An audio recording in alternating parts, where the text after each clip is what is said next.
Bien, vamos a este tema que es bien relevante. Dormir al menos 7 horas, otros dicen 8, y generar un espacio libre de ruidos molestos son aspectos claves para una buena higiene del sueño. Higiene del sueño. ¿Tienes buena higiene del sueño? La verdad es que hoy día amanecí poco higiénico. Me levanté muy temprano, hace mucho tiempo que no me levantaba tan temprano. Queremos profundizar en este concepto, para eso nos acompaña Verónica Rico, psicóloga del Instituto Europeo del Sueño. ¿Cómo estás, Verónica? Hola, Verónica, bienvenida. Gracias por la invitación. Día Internacional del Sueño. Sí. Yo lo estoy honrando con pasión. Con la poca higiene del sueño, ¿verdad? Sí. Oye, ¿cuánto se respeta o cuánta importancia se le da al sueño a nivel general? Independiente de las culturas, de los países y todo, en términos generales, en un mundo, ¿verdad?, en que me imagino que todos dedican más horas a trabajo o a mil cosas menos que a dormir. Efectivamente. Yo creo que últimamente en muchas culturas y en muchas sociedades se le está dando muy poca importancia al sueño porque realmente importa y tiene un efecto relevante en nuestra salud, ¿no? A eso me refiero con la higiene de sueño, ¿no? Se le está respetando poco a la higiene de sueño, a las horas que hay que dormir.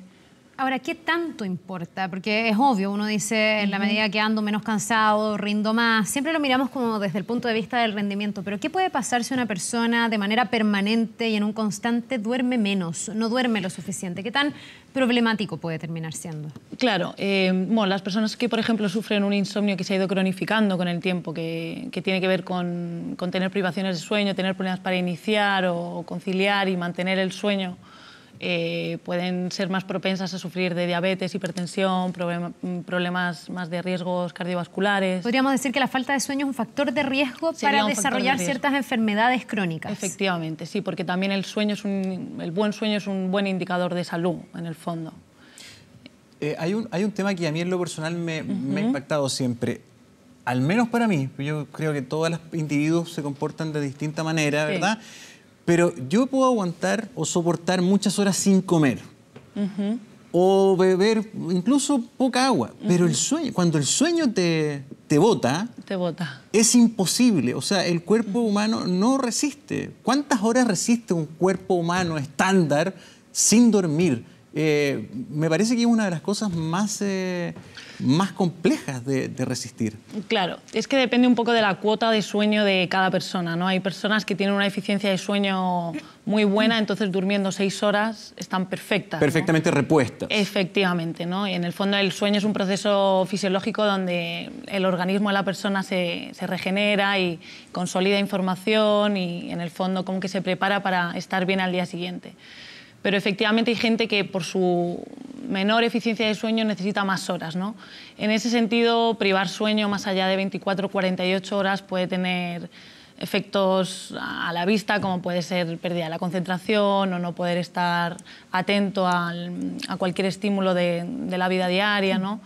Y claro, estar privado ya de muchas más horas de sueño puede traer consecuencias peores. Ahora, aquí, Verónica, no se trata solo de dormir, se trata de dormir bien. Eso. ¿Cómo sabemos que dormimos bien? ¿Es cuando sueño, cuando no me despierto? Puede ser que igual me despierte en la noche, pero igual cada vez que me vuelvo a dormir sí concilio bien el sueño. ¿Cómo sé que realmente estoy descansando? Calidad versus qué cantidad. En el fondo, cuando una persona se despierta después de sus 6, 7, 8 horas de sueño y se autoexamina, ¿no?, una persona puede evaluar si su sueño ha sido reparador o no. Antiguamente el sueño era bifásico porque no existía la luz artificial, ¿no?, y el cromañón dormía en 2 fases. Entonces los despertares son normales, ¿no? Lo que pasa es que ahora con la luz artificial se entiende que uno tiene que dormir del tirón, ¿no? Sin embargo, yo creo que cuando alguien inicia con problemas para conciliar o se despierta muchas veces o va al baño más de una vez o se despierta antes de que le suene el despertador, estamos ante un problema de sueño importante. Espérame, y si nada de eso pasa, puede ser que haya dormido súper bien, pero que igual ande con mucho sueño. Hay gente que dice, mientras más duermo, más sueño tengo, como que me cuesta más despertar. Claro, depende de si ese día, por ejemplo, has dormido más de lo habitual. Por ejemplo. Ahí puede aletargarse en el fondo. Hace mal. Claro, hace mal porque calidad es mejor que cantidad. O sea, es importante que si todos los días duermes 7 horas, el fin de semana no te pegues una panzada a dormir de 9 o de 10. ¿Y por qué de repente hacen curas de sueño? no es contradictorio. Hay terapias, ¿no?, que consisten en eso, en que duermas, que te des una panzada de sueño como de recuperación. Bueno, bajo mi punto de vista yo creo que es contraproducente. Ya, no estás de acuerdo con esa teoría. El fin de semana normalmente la gente se desajusta un poco, pero las indicaciones son que no se desajuste más allá de 1 o 2 horas, porque si no, el lunes o el domingo cuesta mucho volver a renormalizar la situación. Te quería preguntar por una situación que siempre es bien preocupante para todo especialista, porque acá en Chile, bueno, y en muchos países, pero acá, por la experiencia que más conocemos, somos muy buenos para automedicarnos. Sobre todo para concebir el sueño. Se toma, se abusa de muchas pastillas o de cuánto secreto existe o recomendaciones. ¿Qué es lo más aconsejable para una persona que quiere buscar la inducción de un sueño y que sea lo más inocuo o menos peligroso para tu cuerpo? ¿Qué opinas, por ejemplo, de la ingesta de melatonina, que es la hormona del sueño y que entiendo que es lo menos impactante en términos de algo externo? Claro. Bueno, ante todo, efectivamente, la automedicación está súper desaconsejado. Cuando alguien tiene o siente que tiene algún problema del sueño, lo idóneo sería que acudiera a un especialista de sueño, ojalá un neurólogo especialista de sueño. En torno al uso de la melatonina, efectivamente, es natural, por lo tanto, siempre va a ser mucho mejor que un fármaco que no segregamos nosotros, pero también es importante saber qué dosis son las que tu cuerpo necesita. Tolera o necesita. Efectivamente, ya. Si es un niño, si es un adulto. Por ejemplo, los adolescentes suelen tener problemas con la secreción de melatonina por un tema hormonal, porque están en la pubertad. Entonces, aún así, también sería bueno acudir a un especialista para que te pudiera indicar una dosis. También existe un test de secreción de melatonina, donde te indica si es que segregas más tarde o segregas poco. Pero efectivamente... ¿La melatonina es la hormona del sueño? Es la hormona que segrega, efectivamente, en la glándula pineal. Y en el fondo también es como un vampiro. Es importante tener esto en cuenta porque en el momento en el que aparece algo de luz se corta su inhibición, y sobre todo cuando la luz es blanca. Por eso desaconsejan todo este tema de las tabletas, computadores. ¿La siesta ayuda o entorpece el proceso del sueño? ¿Es lo mismo recuperar sueño durante la tarde que haber dormido bien durante la noche? Yo, y perdón que ponga el caso personal, Vamos, por favor. Imposible dormir, porque dicen que la siesta ideal, unos hablan de la siesta de la NASA, de 12 minutos, otros hablan de que debe ser máximo media hora, yo puedo estar 2 o 3 horas y pasar de largo. ¿Eso es bueno, es malo, aporta, te ayuda a recuperar sueño o al final es contraproducente? Claro, el sueño, claro, depende de la cantidad que duermas, ¿no?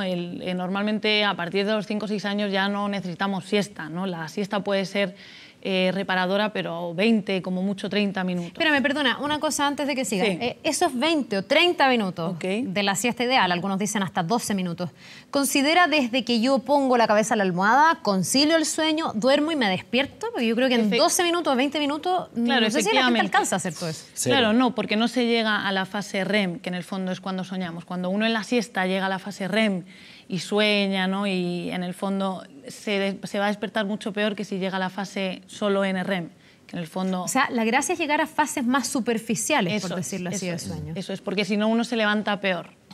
Perfecto, como el cabeceo en el auto. Claro. Eso un ratito. Un poquito. Cuando uno va de copiloto, indicador del mal dormir, de la mala calidad de sueño, por ejemplo, las personas que tienen mucho movimiento involuntario o que padecen de bruxismo o que, por ejemplo, se despiertan muchas veces durante la noche, el roncar o también, que no sueñan o que no se acuerdan del sueño. Dicen, a lo mejor yo duermo mal porque nunca me acuerdo del sueño.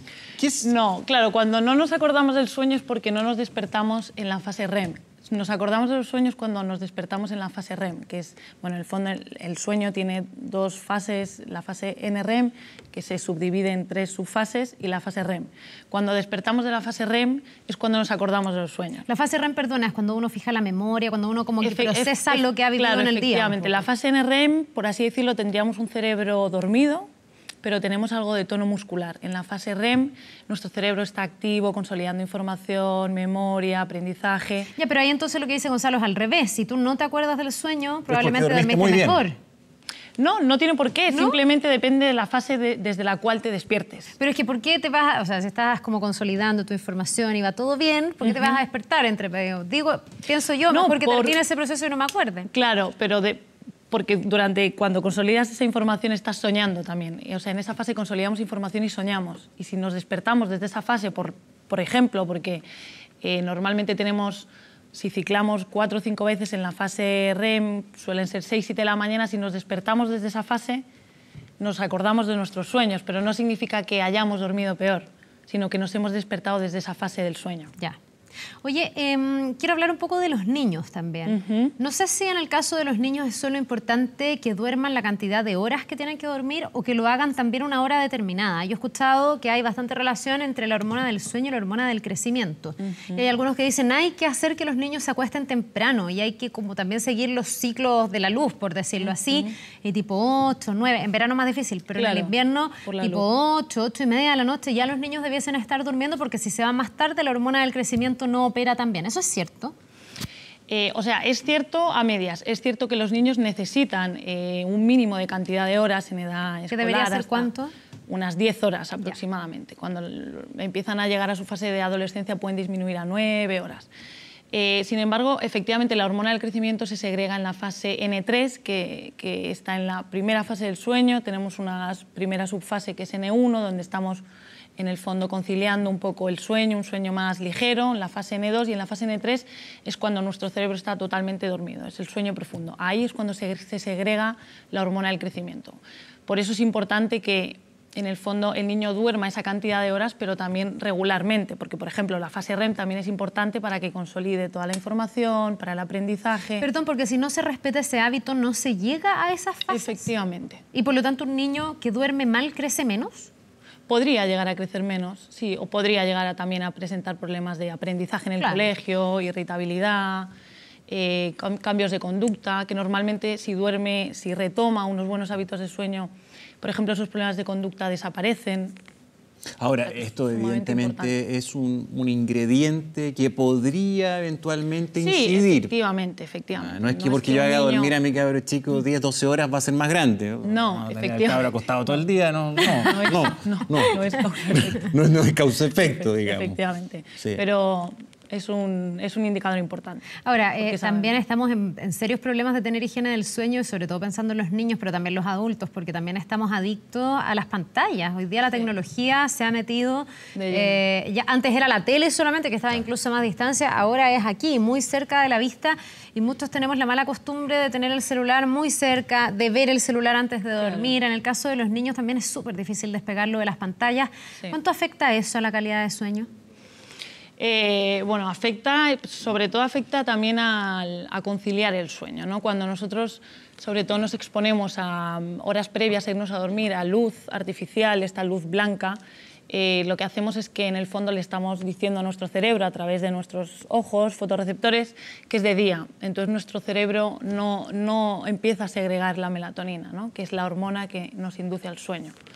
Claro, pasa que estamos un poco expuestos porque todo es tecnología, porque si el computador, si me llevo trabajo a casa, ¿no? Es así, pero hay que tratar de autobautearse y tratar ¿Cuánto tiempo antes?